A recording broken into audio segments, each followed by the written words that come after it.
Halo, selamat malam, selamat siang dimanapun Anda berada. Kembali lagi di channel Dimas John Performance.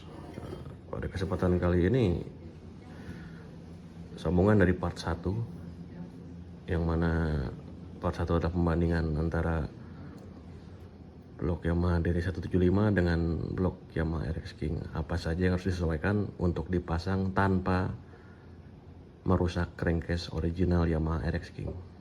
Oke.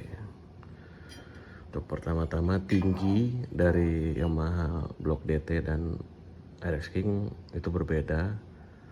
Itu ada di video pertama saya, sudah saya ukur. Nah, jadi langsung saya papas di bagian bawah. Ini saya bahas yang apa saja harus dibubut ya, yaitu bagian blok bawah.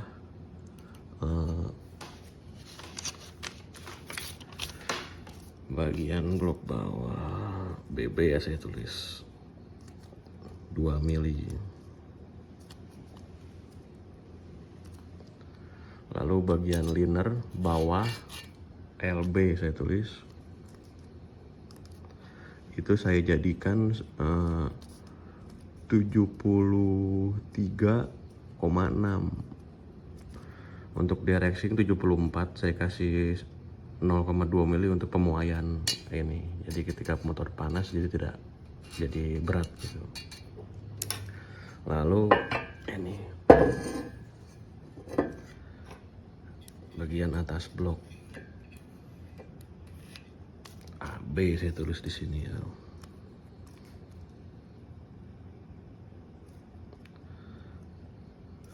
Ini saya papas 1,5 mili. Jadi total keseluruhan sekitar 3,5 mili semuanya. Gitu. Ini untuk bubut-bubutan ya. Ini blok atas bawah, atas saya bubut 1,5 mili, untuk bagian bawah 2 mili. Jadi total 3,5 mili. Ya, lalu bagian boring bawah yang ini saya jadikan 73,6. Harusnya 74 tapi saya kasih 73,6 untuk pemuaian. Lalu apalagi yaitu di bagian lubang transfer.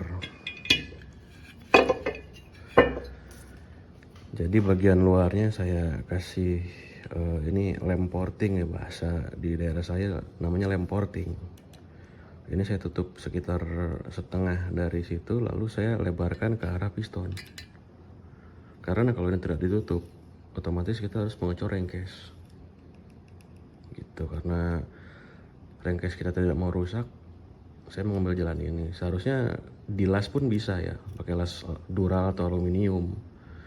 Tapi karena ini bukan genuine bloknya, saya takut ini apa bahasanya melenting atau tidak simetris atau melengkung akibat kepanasan api las. Jadi ya dengan lem porting ini menurut saya cukup gitu. Untuk ukuran pastinya ini saya coba ini disesuaikan saja. Ini diambil, aturan ditambal, dipaskan dengan packing Yamaha RX King. Ini kiri kanan ini ya. Itu ya penyesuaiannya itu dengan satu lagi itu penyesuaiannya di bagian manifold. Ini manifold ini tidak ada yang sama untuk Yamaha DT175 ini. Dia lebar baut 4. Untuk ukuran orisinal Yamaha DT175 nya ada di video pertama. Nah, lalu bagaimana cara mengatasinya?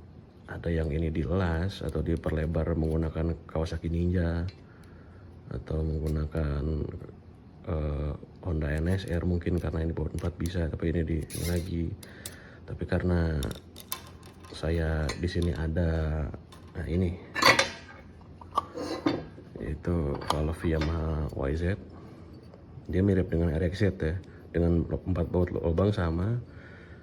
RXZ 125Z RX King di lubang baut ini sama, dengan YZ sama. Ini saya akalin dengan cara menyempitkan lubang bagian sini agar tidak ada rongga. Nah, Ini yang agak susah ini. Begitu sudah pas, ini bagian ini tentunya ya, mohon maaf. Ini 1, 2, 3, 4, dan ini panjang ini. Lalu dipaskan dengan valve bawaan YZ.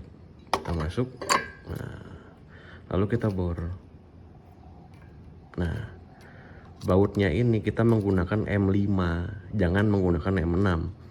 Kalau kita menggunakan M6, ini akan pecah ke sini karena ini tipis sekali ke bagian sini.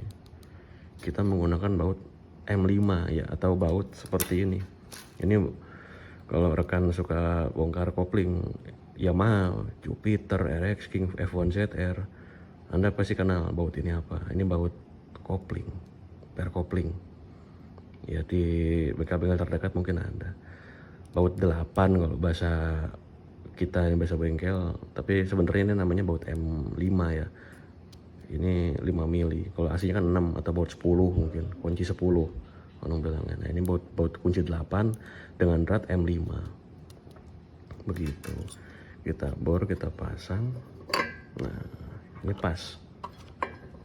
Ini manipul menggunakan Yamaha RX King ya. Jadi kalau nanti rusak apa tidak repot, kita tinggal cari Yamaha RX King udah langsung kepasang. Ini ya, ini sudah pas, sudah bisa dilihat gitu. Baut sini sudah ada. Nah, 1, 2, 3, 4 bautnya yang tadi itu yang saya bikin baru gitu. Nah, pertanyaannya kenapa kok tidak pakai adaptor? Nah, kalau memakai adaptor otomatis dia akan terangkat sekitar 1,5 cm sampai 2 cm. Itu akan mengganggu kompresi primer. Akan jauh, antara bensin bertemu dengan piston akan jauh karena dia akan space seperti ini nantinya. Jadi ya mungkin ini cara terbaik dan termurah hanya untuk mengebor ini, daripada harus menggunakan spacer, adaptor, atau mungkin kita harus menggunakan part yang lain ya. Jadi dengan cara seperti ini ya, untuk hasilnya mungkin di part 3 kita akan membahas memasang blok ini di unit motornya. Sekalian kita tes performa, nanti kita update secepatnya di part 3. Oke, selamat malam, selamat pagi, selamat siang dimanapun Anda berada. Terima kasih. Saksikan selalu channel saya, Dimas John Performance. Terima kasih.